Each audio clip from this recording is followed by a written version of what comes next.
Kalimera, kalispera, kalinichta, no matter where in this wild, wacky, and sometimes wonderful world you might be, thank you for making the Highbury Squad part of your day. A new show, Midweek Musings, and we've got one of your favourites in town. Here we go.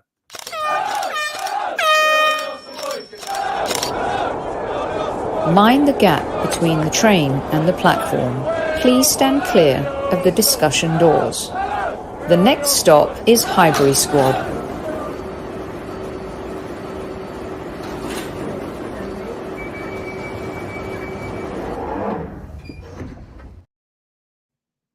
All right, people, let's rock and roll. Some of you still at work, some of you waking up, a lot of you listening on replay. Thanks for tuning in. Welcome back to Squad Central, Mr. Tom Canton. At ease, buddy. How you How we doing? doing? All good. All good. Yeah.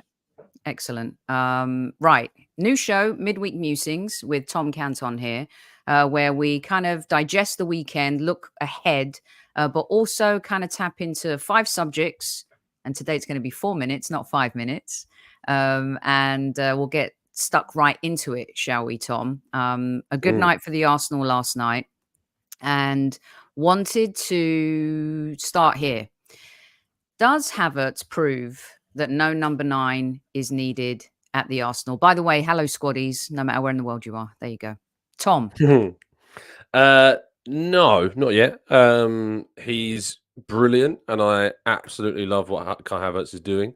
6 Emirates home matches in a row he has now scored in, which is quite the record, and the consistency that he's providing to the team. Has a chance to make that 7 this weekend against Southampton. I back him to do so, but no, of course not, because there's always scope to improve. There's always potential to make things better, and if that's potentially adding a Victor Gyökeres, or if that's adding a Šeško after they've both had more really good games this season and more consistency, then that is an area where we can improve, because Gabriel Jesus is going to be moving on. Eddie Nketiah has already moved on, so there is question marks about the depth at centre forward. So we're going to need to sign another forward, and if you can sign someone, I always say you got to try and upgrade.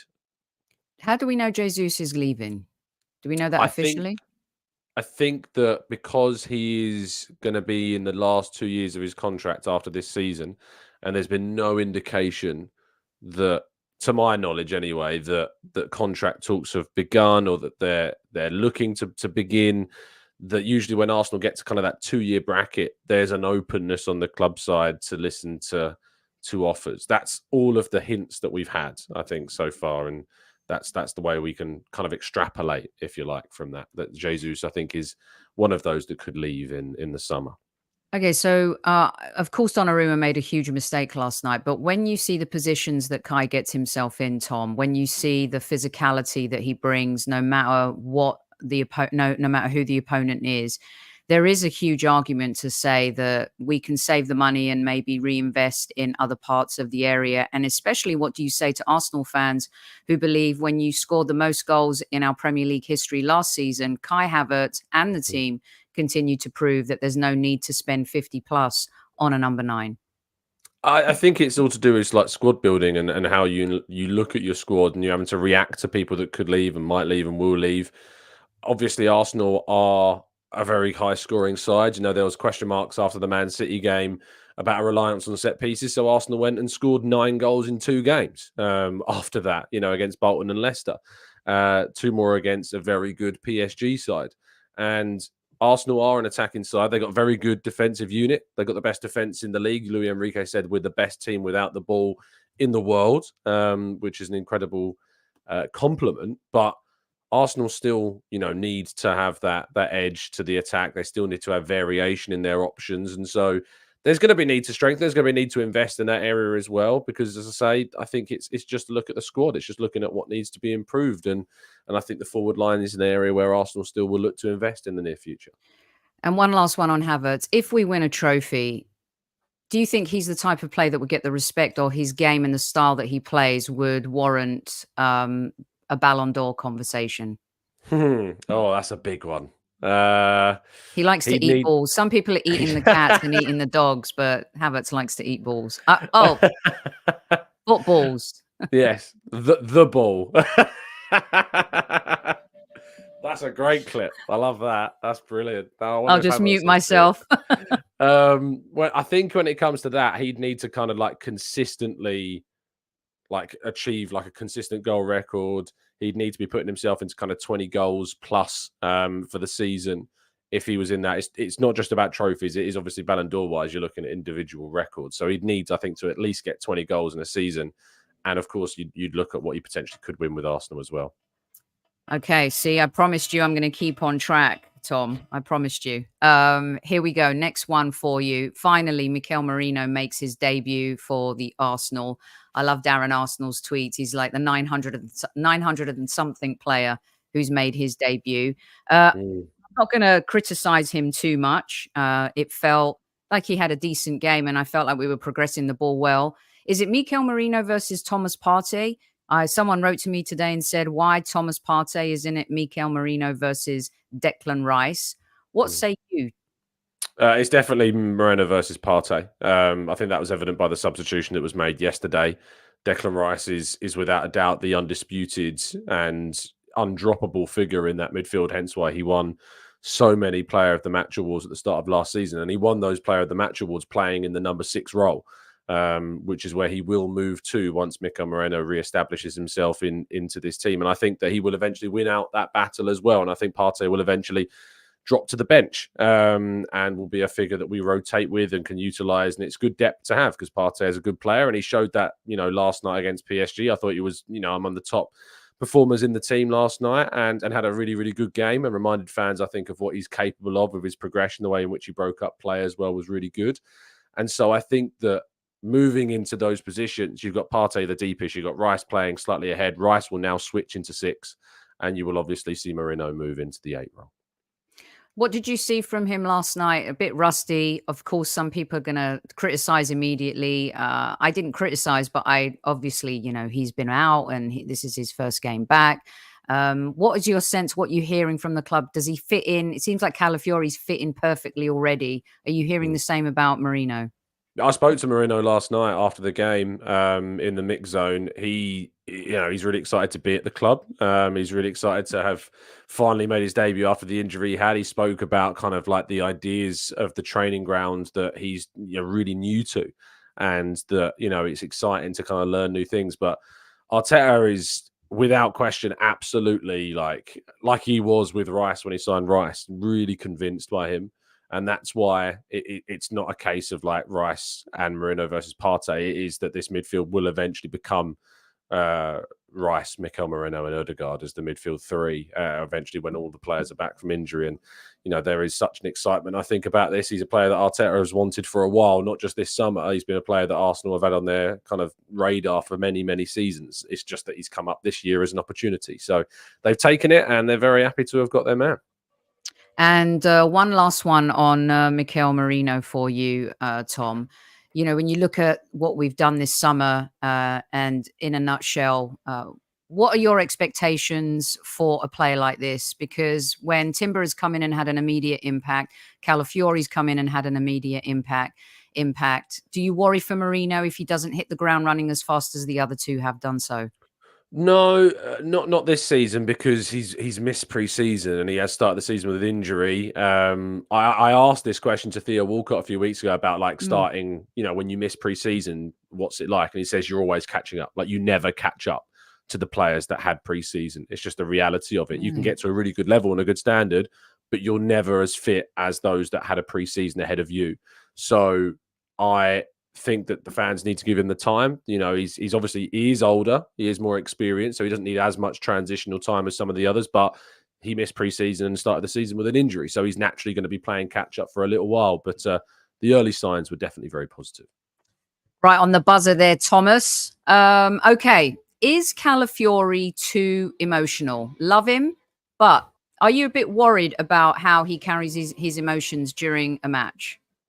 A little bit. I think it'd be naive to say I'm not worried at all because we saw against Man City when he can dive in for some challenges, you can get punished, as Savinho punished him and led through Erling Haaland for that first goal on that day. And we saw it again with some moments last night that he dove into some challenge. I was actually watching, kind of trying to simultaneously watch Calafiori and Arteta on the sideline from the press box and see how Arteta reacted when Calafiori was going in for kind of these really lunging tackles. And then there was, moments of a little bit. And I saw in one moment, Arteta's kind of like, he needs to, like, he's turning back to his bench and like saying he needs to calm a little bit.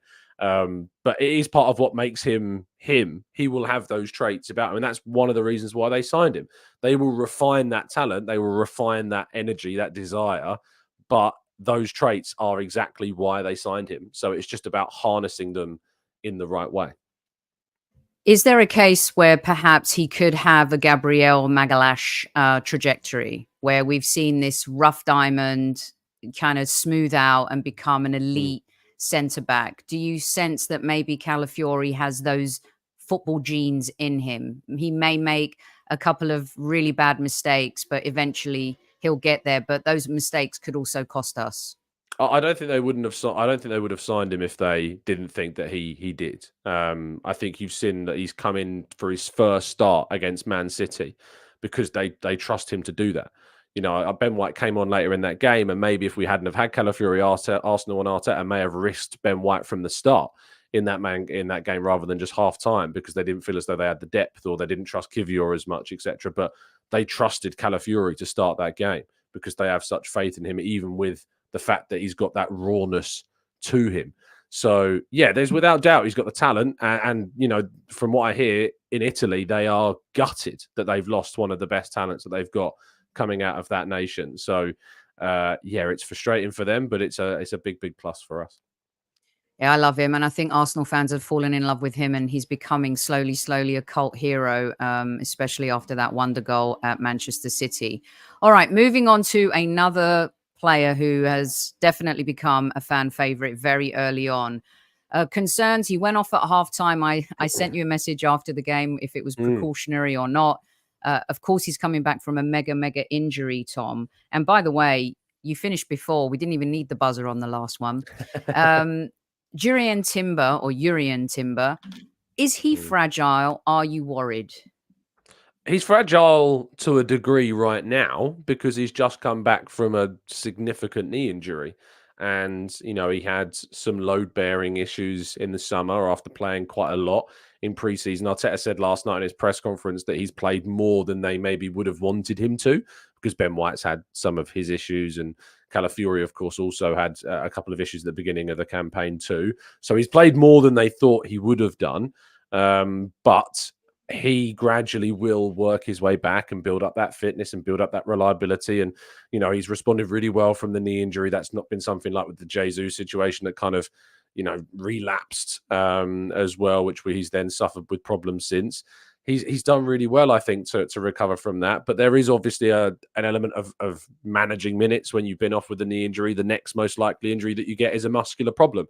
And Timber said at halftime to Arteta, he said that he felt something muscular, so they didn't take a risk and they took him off, which was the right thing to do. They may not even risk him against Southampton this weekend. Tomiyasu's back in training, so you've got that option. Zinchenko is obviously out at the moment, but gradually he'll work his way back. And you've got some young guys there as well, like Nichols and Robinson, who could offer some reprieve in really desperate moments. And Ben White's coming back and in contention too, as well, hopefully. So, yeah, we don't need to worry about him being fragile at the moment. And while he is a little bit fragile right now, he will, of course, get out of that phase. You're on mute, Soph, I think. The buzzer on the previous one, by the way, so I've got another 45 seconds with you here. What is Timber's best position? He's an insane footballer. I think he could play in goal. What is his best position, Tom? Don't know. I think it's probably right back is his best role, but in my best Arsenal 11 right now, it's Ben White at right back and Timber at left back, because I just think you have to try and get both of them in there. And that's not a slight on Calafiori. That's just because I see Ben White and Timber as being our most consistent, reliable figures that I would personally, if you're in a Champions League final, I'd lean on White and Timber's reliability as defenders rather than Calafiori's chaos at the moment that's a bit unrefined. So I think right back is his best role, but in Arsenal's best team, he's so good that he still gets into the team at left back. That's the level that we've got with him. Okay, so the fifth one is going to morph into this a little bit, because I read a lot during the game last night, and in previous matches, the way Timber tracks back, catches up, It's the second tackle almost that's better than the first tackle from what I've seen. A lot of fans are like, Ben White can't do that, or Benjamin couldn't do that. Do you agree or disagree with that part of their game? I think there's a desperation in kind of the fan base when a player does well that you instantly start looking at the player that's going to lose out because of it. You look at Man City's back line, you've got Walker, you've got Lewis, you've got Ake, you've got Stones, you've got Gvardiol, you've got Diaz, and none of them are looking to leave. None of them at all are looking to leave. So that's because they rotate, they get plenty of minutes amongst one another. Ben White's going to get plenty of minutes. And that's, I think, just a result of being in a title competing side, So Timber can do things that Ben White can't do.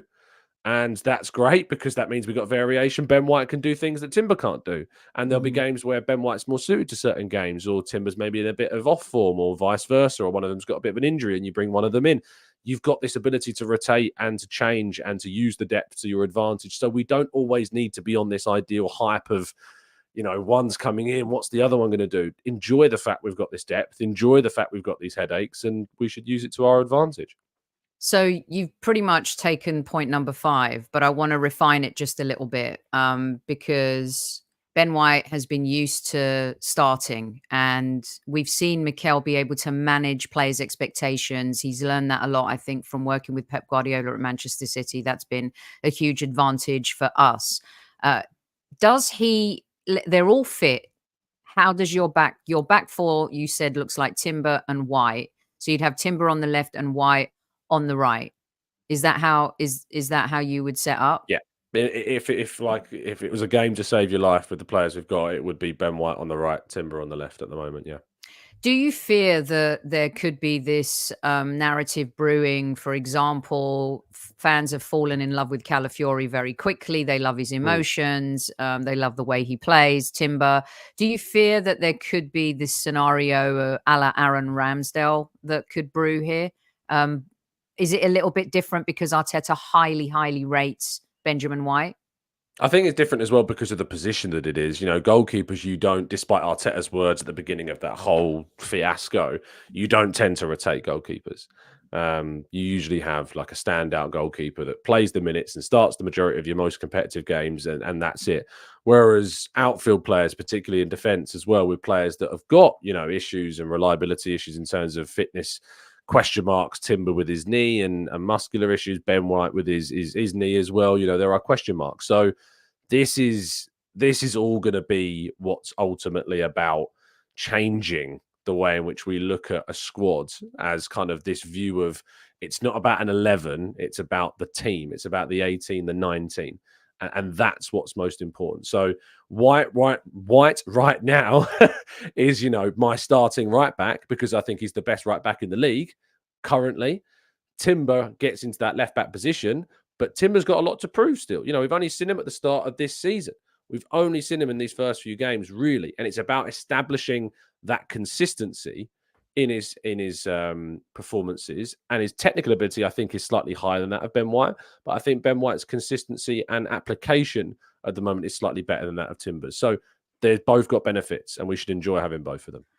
Do you think, get you out on this one, do you think that similarly with Aaron Ramsdale's comments about not being able to focus in a game for 90 plus minutes, Benjamin White's comments about not watching football, is that something that could come back to hurt him at the Arsenal, similarly how it did at England? Or do you think that's a moot point?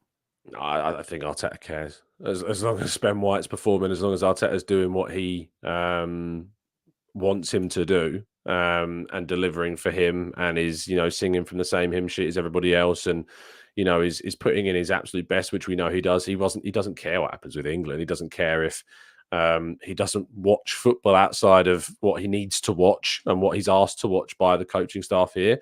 And I think Arsenal and the coaches know how to manage Ben White, and that's why they've got the best from him.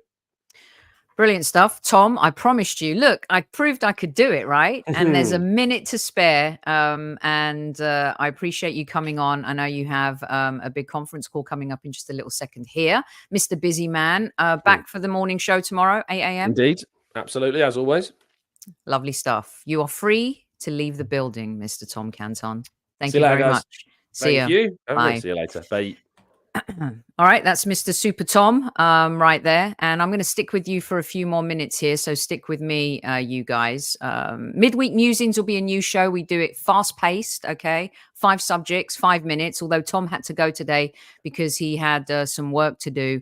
So we had to trim it down to 4 minutes. But next week, we'll be back on a Wednesday, Midweek Musings, where we do 5 subjects, 5 minutes. Hope you enjoy it. Let me know. Let me know in the YouTube comments if you agree or disagree with Tom. Of course, while I have you here, we have a new competition with our good friends over at Football Prizes. And it's a good one. It's a player who I think has been really good the last couple of matches. I'm not sure if you guys agree with me. You can let me know in the comments section as well. Gabriel Martinelli. Yes, he should have scored, which would have been a sublime goal against PSG last night. Unfortunately, he hit it right at the keeper. But you could have a signed 2024-25 Arsenal shirt by Gabriel Martinelli. $3.95. Get your tickets in. The competition ends on the 7th of October. There's also David Raya up for grabs, and Saliba and Gabriel Jesus in 16 other instant prizes.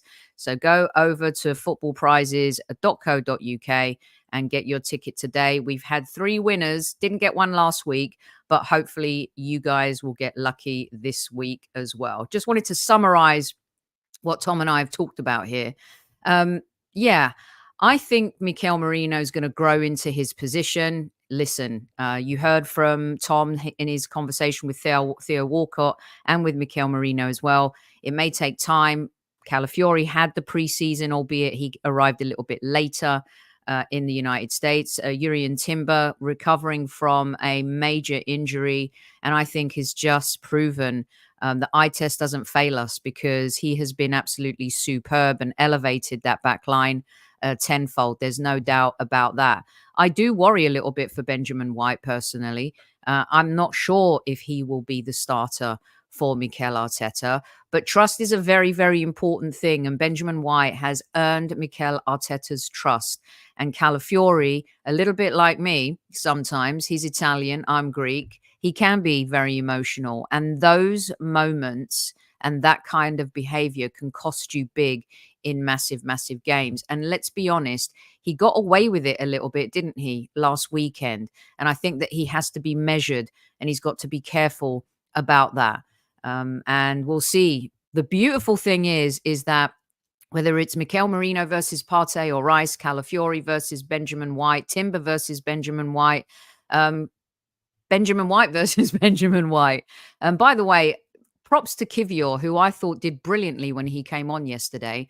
I have been not particularly warm in football skills towards Kivior last season. And he continues to prove me wrong. And I love being wrong. And I'll admit when I'm wrong. But talk about a player who was going to be sold over the summer and I think has become quite important, considering we've got niggly injuries in that position. Protecting Timber at all costs is exceptionally important. Zinchenko, I think we've talked about ad nauseum, and we know when he is fit, he can contribute off the bench and is a really good squad player. You've got Calafiori, who's still learning the Premier League craft, and Kivior, who, albeit but that Bayern Munich game, which really cost him the trust that Mikel Arteta enjoys from his players, he has been exceptionally reliable. So this is the position that we've wanted to be in as fans, is to have competition in a variety of different places. And I think that we're getting there. And with the emergence of Lewis Skelly, who got another little cameo role yesterday, Waneri, the fact that Saka is getting subbed and is experiencing a little bit of a break as well this season, I think these are fundamentally important things to make sure that your key players have energy, are fit, and do not have any injury woes when it comes to the final leg and crescendo of the season. And PW, I agree with you. I do think that he's exceptionally reliable. Kiwi's always fit and available, valuable member of the squad. Glad we kept him. Agree. Gunnar G, put Kiwior in his natural position, then I'll fully judge him. I think we can judge him on what we've seen. He's a bit shaky, but did one hell of a job. I think that he's exceptionally reliable, and at the same time, if he does make mistakes, they're niggly mistakes. They're not big, massive, glaring, costing goals mistake. Other, of course, than the Bayern Munich game, which I think, if we're fair, there was a little uncertainty with Raya and Gabriel in that match as well. So yeah, I'm really happy with the way the squad is evolving. And when you add someone like Kai Havertz into the mix, I think he is one of our most important players. Uh, I believe that when Mikel Arteta has the team sheet, he's like Saliba, Saka, Havertz. Those Odegaard's injured right now, right? But this guy, he's beastly. I absolutely love him. We've stood by him from day one on this show, Kai Havertz. And yesterday, he and Trossard deserves a shout out as well, were absolutely stupendous. And I hear a lot of people talking about how, PSG are not the same. PSG are rubbish. You're talking about, okay, so Hakimi and Marquinhos all of a sudden are rubbish. They have some of the best young talent in Europe that is going to evolve and grow similarly to our squad 3 years ago. And Luis Enrique's no mug. We're talking about a treble winning manager. And I loved how we scored them. I know there were moments in the second half where they had chances and we looked a little bit uneven at times. But I didn't think at any time were we not in control of that game. And it is Kai Havertz's leadership. And as I said to you on the show at the early on part of the season, Kai Havertz is so well respected at the club, not only because of the talent that he is on the pitch, but his football intelligence is one thing, but they also talk highly about his intelligence off the pitch, how he conducts himself, what he does, the professional that he is beloved at the club. And for those who have poo-pooed the signing of Kai Havertz, I hope you eat a little humble pie like I have done on David Raya and other subjects too, because the idea and the thought of not having Kai Havertz in this season scares me. And that shows you the measure of the player. And for me, he has become one of the most important players at the Arsenal Football Club in this Mikel Arteta team. Let me know what you think. I know we went a little bit early today, and I'm trying to be flexible and go when my guests are available. I like the conversation. I like doing shows on my own, but I also like talking to other people too. So there's going to be some flexi time this season, and we're going to go when some folks are available.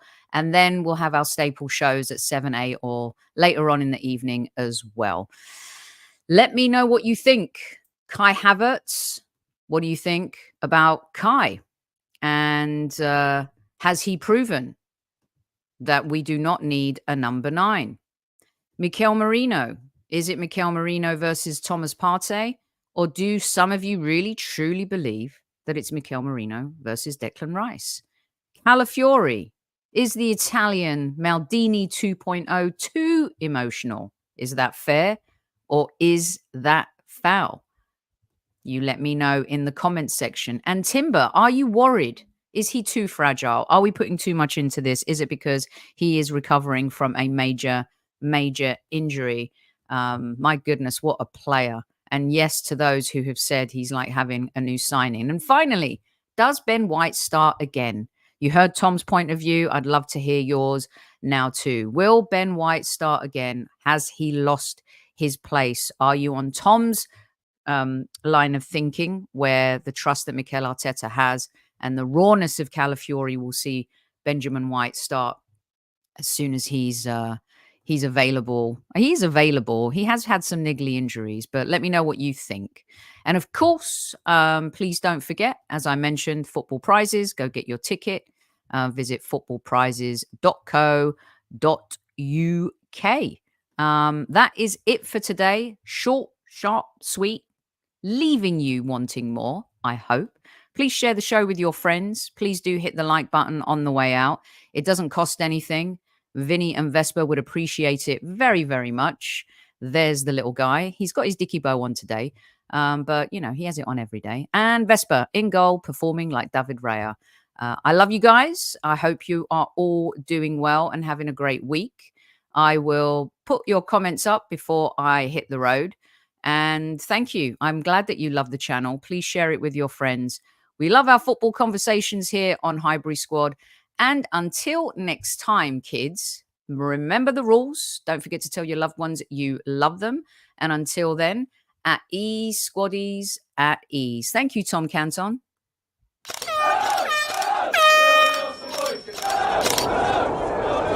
Mind the gap between the train and the platform. Please stand clear of the discussion doors. The next stop is Highbury Squad.